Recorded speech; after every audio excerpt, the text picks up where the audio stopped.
Audio టేపుల్లో ఉన్న voice Chandrababu నాయుడుది అవునా కాదా అని తెలంగాణ ఉప ముఖ్యమంత్రి కడియం శ్రీహరి ప్రశ్నించారు.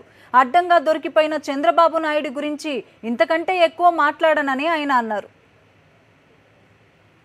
తెలంగాణ ప్రభుత్వం ఏ ఒక్కరి టెలిఫోన్లను ట్యాప్ చేయలేదు. నెంబర్ 1. ఆంధ్రప్రదేశ్ ముఖ్యమంత్రి యొక్క కానీ ఆంధ్రప్రదేశ్ మంత్రుల యొక్క కానీ అధికారుల యొక్క కానీ అధికారిక టెలిఫోన్లు ఎవరి కూడా ట్యాప్ చేయలేదు. చాలా స్పష్టంగా ఏసీపీ డీజీపీ ఖాన్ గారు, మా హోమ్ మినిస్టర్ గారు అందరూ కూడా 1-2 సార్లు ఆన్ రికార్డ్ స్పష్టంగా చెప్పారు, మేము ఎవరి ఫోన్లను ట్యాప్ చేయలేదు.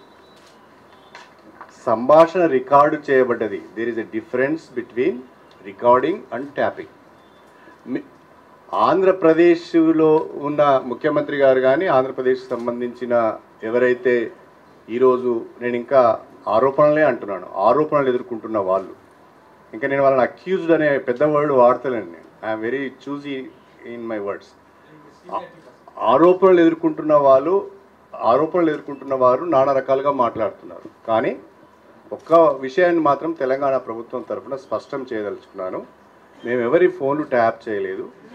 ఈ రోజు వరకు కూడా చంద్రబాబు నాయుడు గారు నేను ఎవరితోని సంభాషించలేదు అని కానీ, రికార్డ్ అయిన వాయిస్ నాది కాదు అని కానీ చెప్పడం లేదు. అంటే Chandrababu Naidu is totally guilty అనేది అర్థమవుతున్నది.